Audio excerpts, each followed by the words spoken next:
Hello and welcome back to my channel. My name is Chantel, and today on my midweek movies video I would like to talk about one of my favorite things to talk about in all of movies, which is pre-code cinema, or what we call sort of quote-unquote pre-code cinema. It's a little bit nebulous, the terminology that is being used here, but what we mean when we say pre-code cinema, I would like to talk a little bit about, and I would like to talk a little bit about some of the pre-code films that I especially like and enjoy. So let us embark on this journey, shall we? Hopefully you will not hear too much, but it is thundering a little bit outside. There's a bit of a thunderstorm brewing, so hopefully that will not be too distracting as I record this video, but we'll see how we go. We will see how we go. So, I have been recently reading and watching some films around the pre-code era and thinking about them again. This is one of my favorite things to think about because I really, really love pre-code cinema. If you don't know, the production code, otherwise known as the Hays Code, was basically a content code that was instigated in, technically it was first instituted in 1930 as a form of self-censorship in the American movie industry. But it was not enforced until 1934, when Joseph Breen was made the czar of the Production Code Administration. And at that point, from then until the code was finally struck down in the 60s, basically for something like 25 years, Joseph Breen was possibly the most powerful man in Hollywood, because literally every movie had to pass with his approval before it could be exhibited in American cinemas. And they all had to adhere to this code. And this code was quite strict in its content, what could and could not actually be portrayed. So there's a short period between 1930 and 1934 when the code was technically in place and the studios had all agreed to it in theory, but it was not really enforceable and nobody was around to really enforce it. And so for a few years there, Hollywood made some absolutely wild movies that just completely flouted all of the rules of the code, and these films have come to be known as pre-code films, because they were made before the code was strictly enforced. So this was a really interesting period in Hollywood history. It was fraught with a lot of social and economic upheaval, as many places were at this time. As you might imagine, the early 1930s was the start of the Great Depression, and Hollywood was not immune to the Great Depression. In fact, a lot of these pre-code films specifically were aimed at, sort of getting as much attention from audiences as possible in order to stave off the damaging economic effects of the Great Depression.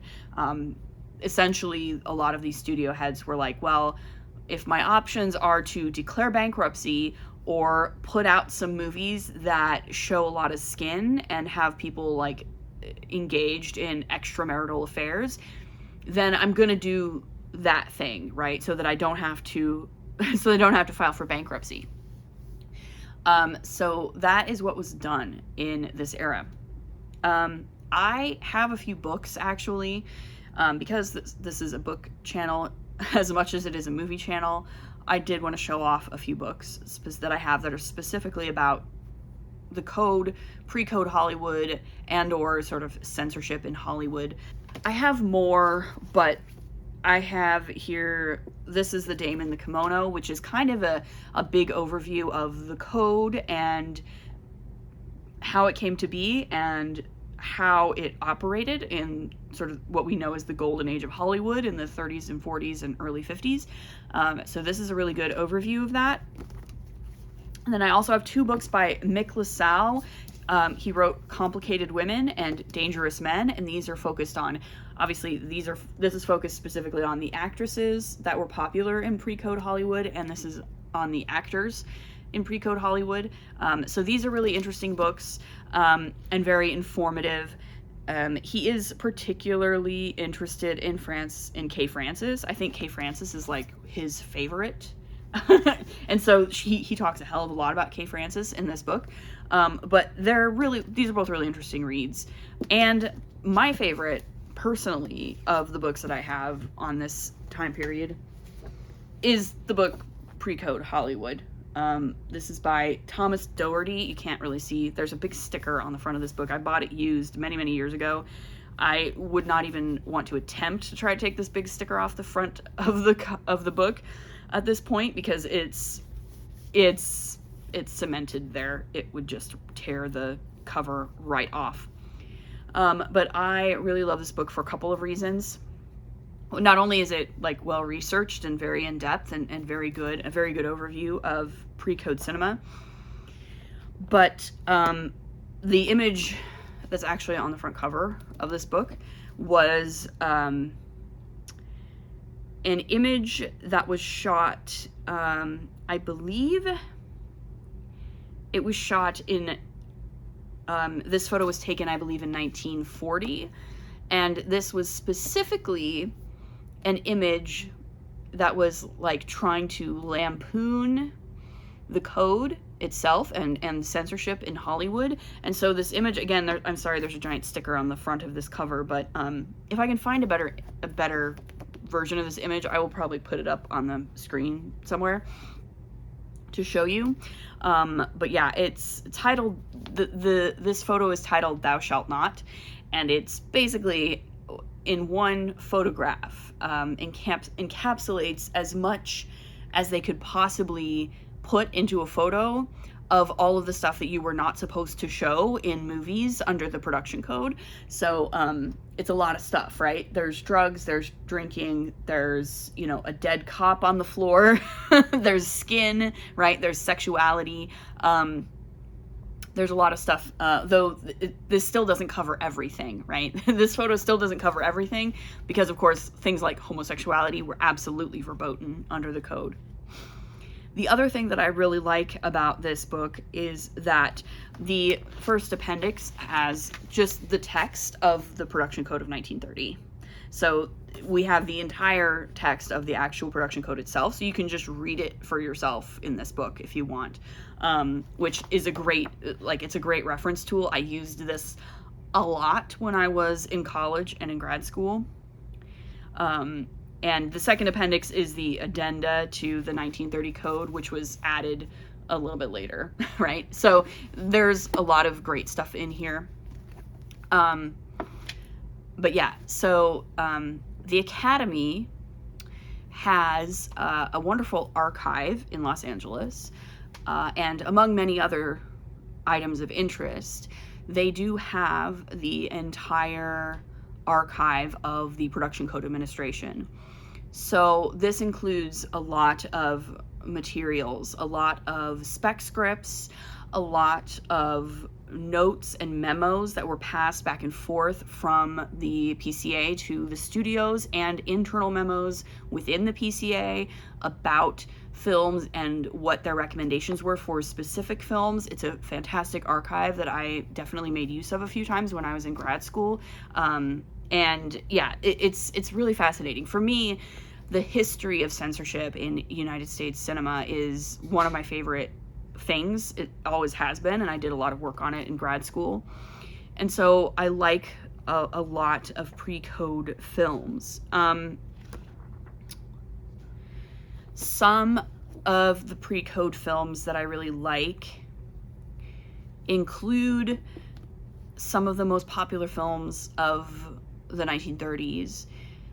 I especially enjoy, I've talked recently about Ernst Lubitsch's Trouble in Paradise, which is a classic pre-code film. Ernst Lubitsch made several films in the pre-code era that were big hits. Another one that I really enjoy, which in some ways is even more transgressive than Trouble in Paradise, is his film Design for Living, which is based on an Noel Coward play. Now, this film was very Baudelarized for the Hollywood production, but it still managed to be very, very scandalous for the pre-code era. Design for Living is another sort of love triangle-ish film starring Miriam Hopkins, who is also in Trouble in Paradise, who has, in this case, she has two men that are interested in her. And what ends up happening is they, instead of like her having to pick one of them, they end up in a quote-unquote gentleman's agreement whereby they're basically a ménage à trois, right? They just wind up deciding to just be a throuple, essentially, which is fantastic. I love Design for Living. It's a very fun film. Frederick March, I think, is one of her beaux, and I think her other beau is Gary Cooper. Gary Cooper is big, especially in the pre-code. And yeah, it's a very fun movie. And again, completely not allowed under the code. The production code completely disallowed anything other than, heterosexual marriages between men and women. And so, yeah, that was one that was particularly foundational, I think, for what I understand the pre-code films to be. I also recently just watched Morocco, which is a 1930 pre-code directed by Joseph von Sternberg and starring Marlene Dietrich. This is one of many collaborations between Sternberg and Dietrich. This was the film that really made Marlene Dietrich a star in the United States. She had previously been a rising star in Germany. This is the first film that they made together in the US, in the Hollywood studio system. It was the first of, I want to say, 6 collaborations that they made in the 1930s. And this is a fantastic film. I enjoyed it a lot. This film famously features a scene in which Marlene Dietrich, who was a chanteuse as well as an actress, she comes out in a full tuxedo and sings a song in French in this tuxedo. And then she famously flirts with a woman and kisses her on the mouth. And this was obviously a kind of formative moment for a lot of queer filmgoers at the time, I'm sure. And again, just sort of absolutely flouting the rules set aside in the production code. And this is an absolutely gorgeous movie, frankly. And I also think that one of the things that is really emblematic of pre-code films, especially a film like Morocco, if you don't know, the basic plot of Morocco is that Marlene Dietrich's character is this, as she frequently is, right? She's a woman with a past. This is like that's kind of her character type. She's a woman with a past. She shows up in Morocco, and she is being courted by a very wealthy man, played by Adolphe Menjou. But she falls in love with a private in the French Foreign Legion, played by Gary Cooper. And she's kind of, basically the movie is her being sort of torn between these two men, between her sort of passion for the Gary Cooper character and the sort of the steadfast and very respectable, right, upstanding kind of love that Adolphe Menjou is offering her.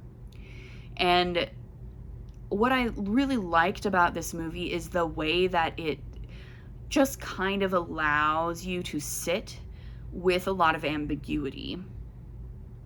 And what I mean by that is that, Adolphe Menjou's character in this film is a perfectly nice guy, right?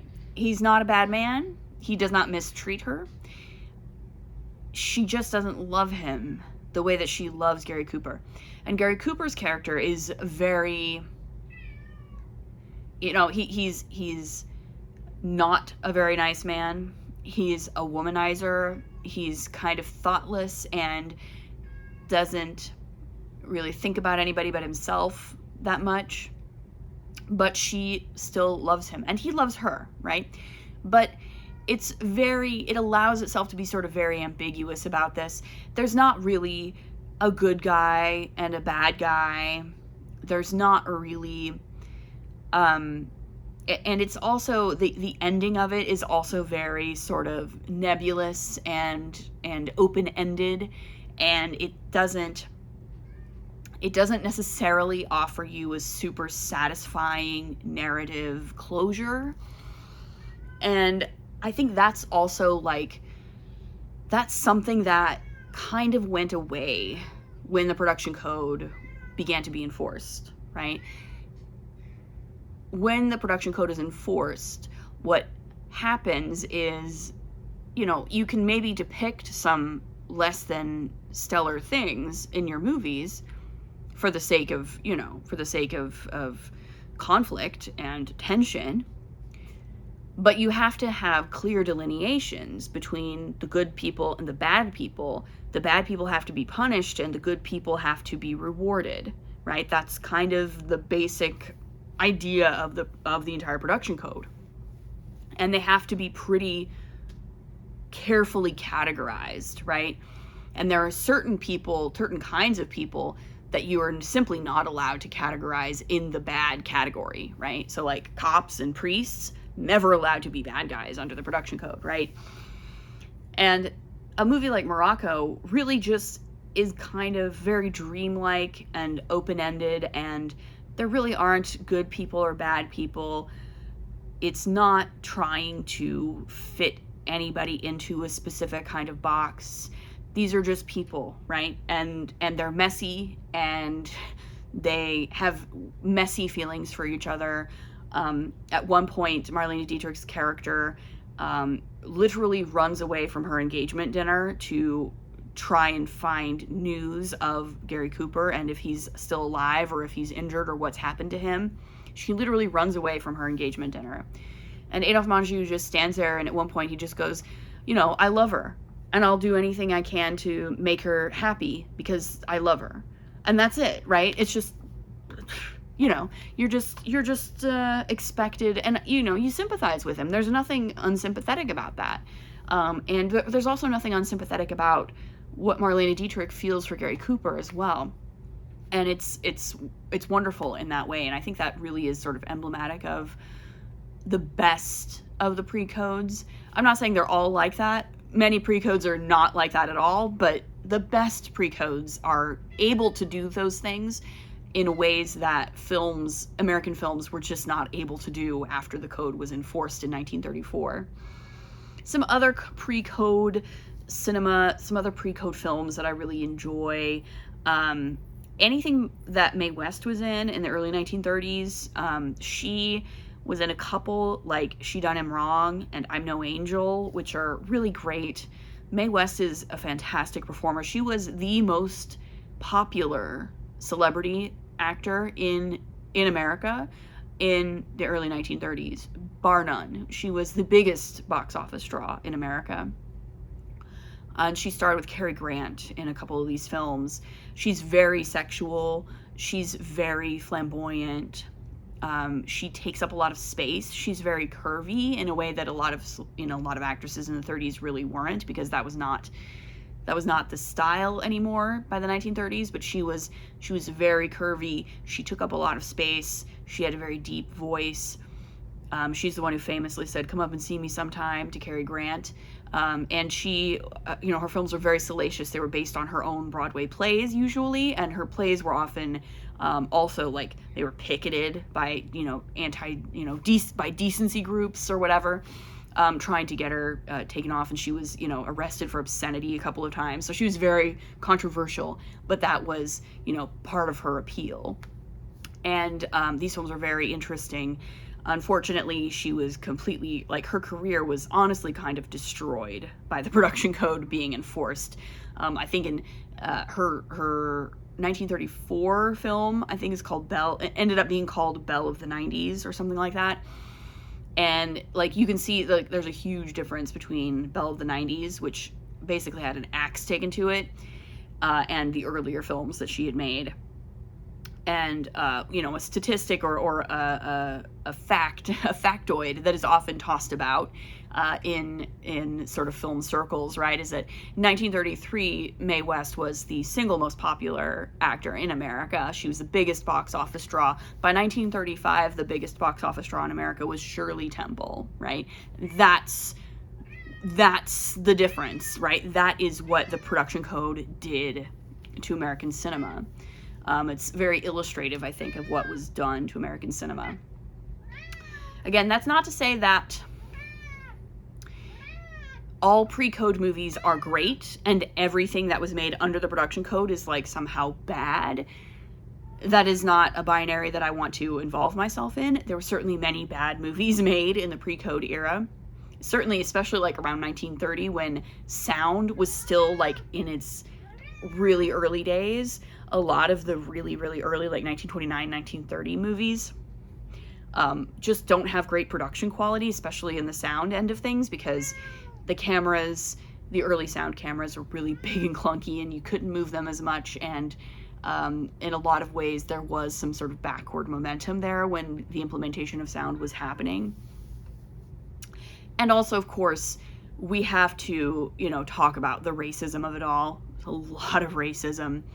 And some of the racism was definitely toned down under the production code. The production code was in many ways a progressive with a capital P document. It was made by sort of these old school late 19th century progressives. A lot of, you know, the progressive movement in the United States in the late 19th century was the movement that spawned the first women's rights movement, for instance. It also spawned the Prohibition movement, right? So it doesn't map easily onto sort of our left-right political dichotomy.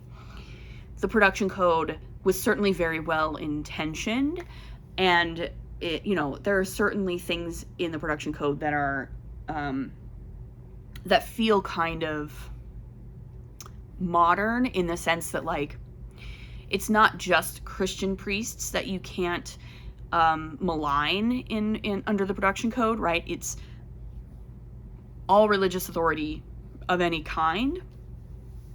So, like, Islamophobia would also be very problematic under the production code, right? Things like that. And again, you know, the racism of it all is very prevalent, regardless of when a film was made, regardless of whether a film was made in 1931 or 1938. The racism that was pervasive in Hollywood, and, you know, in many ways, we continue to see the ramifications of this racism even into the present day. Many films in the 1930s, you know, you'll be watching, and all of a sudden somebody will say or do something, or there will just be an incredibly racist caricature on screen that just is just absolutely shocking to modern sensibilities. And that just happens with a frequency when you're watching these old films from the 30s.